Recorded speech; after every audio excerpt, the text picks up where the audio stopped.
She did not arrive as a symbol, she arrived as a cadet. Before the engines roar to life and the runway shimmers under the Spanish sun, there is a moment of silence, heavy with expectation. In that moment, the Princess of Asturias adjusts her uniform, blends into formation, and steps forward not as a royal figurehead, but as a future commander in training. At the General Air Academy in San Javier, history is not being observed from a distance, it is being lived, disciplined, and forged through aeronautical military training. This is the story of a young heir choosing altitude over comfort, responsibility over ceremony, and duty over destiny.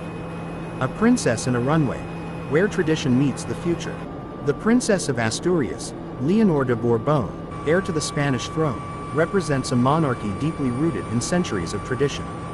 Yet her presence at the General Air Academy, Academia General del Air, in San Javier marks a decisive break from ceremonial expectation.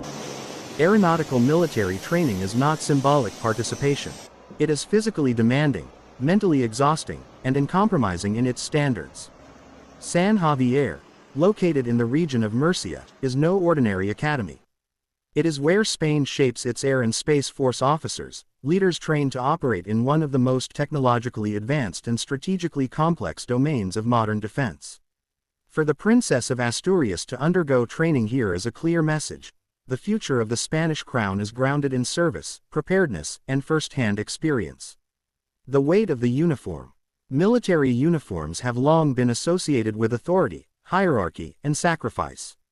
When the Princess of Asturias dons hers, she carries not only the weight of responsibility shared by every cadet, but also the expectations of a nation. Yet within the walls of the academy, titles dissolve. Cadets rise at dawn, endure physical conditioning, study aerodynamics and flight systems, and submit to rigorous discipline. The princess trains under the same schedule, the same instructors, and the same rules. There are no shortcuts in the cockpit, no exceptions on the drill field. This equality is essential. Leadership in the armed forces is earned, not inherited. By subjecting herself to the same demands as her peers, the Princess of Asturias demonstrates a principle that resonates deeply in modern constitutional monarchies: authority must be understood from the ground up. Why aeronautical training matters for a future monarch. Spain's monarch holds the constitutional role of commander-in-chief of the armed forces. This role is not merely symbolic.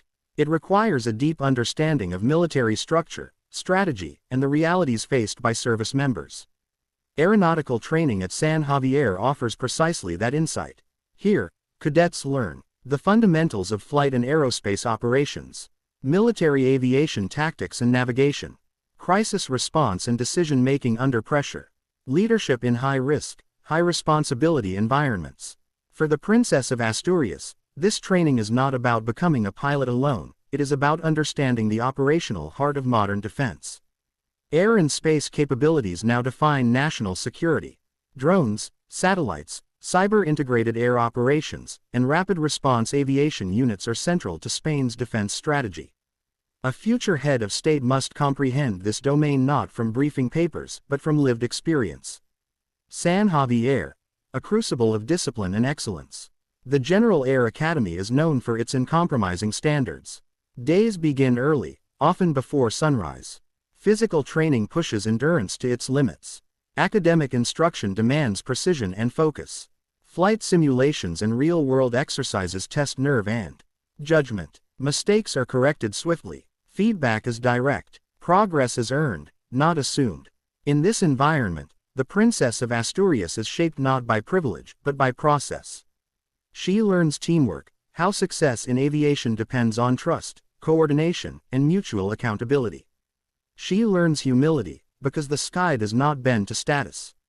And she learns resilience, because aviation leaves no room for hesitation or complacency. A new model of royal preparation. Historically, royal heirs were prepared through diplomacy, literature, and courtly instruction.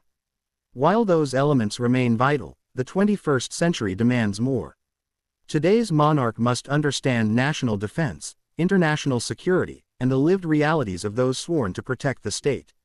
The Princess of Asturias, military path land, naval, and now aeronautical, represents a comprehensive model of leadership preparation.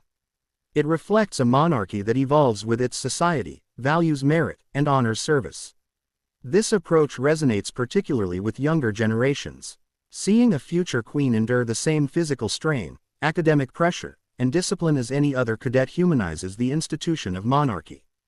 It transforms it from an abstract symbol into a shared national experience. Gender, leadership, and the sky. There is also a powerful gender dimension to this journey. Military aviation has traditionally been male-dominated, both in perception and practice. The Princess of Asturias training at San Javier sends a quiet but profound message: leadership in defense knows no gender. Her presence reinforces the idea that competence, courage, and commitment define authority, not tradition-bound assumptions.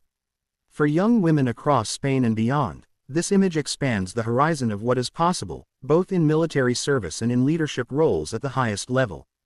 Beyond the academy. What this means for Spain. The impact of the Princess of Asturias' aeronautical training extends far beyond San Javier. It strengthens the bond between the crown and the armed forces. It reinforces public trust by showing preparation rather than entitlement. And it signals continuity, assuring citizens that the future head of state is not distant from the institutions that safeguard the nation. In times of crisis, whether natural disasters, security threats, or international instability, Spain's monarch must speak with credibility and understanding. That credibility is built not in palaces, but in places like the General Air Academy, on runways, in classrooms, and under the relentless discipline of military life. A future taking flight. As aircraft lift into the sky above San Javier, they leave behind more than tire marks on concrete. They represent ambition, vigilance, and the constant readiness required to protect a nation. Among the cadets training beneath those wings is the Princess of Asturias, learning, enduring, and preparing. Her journey through aeronautical military training is not a departure from royal tradition, but its evolution. It honors the past while equipping the future. It reminds us that leadership is not defined by birth alone, but by effort, understanding, and service. And when the day comes that she ascends the throne, Spain will not be led by someone who merely studied power, but by someone who trained for responsibility, faced discipline head-on, and learned to see her country from the sky, with clarity, humility, and resolve. In San Javier, the Princess of Asturias is not just learning to fly. She is learning how to lead.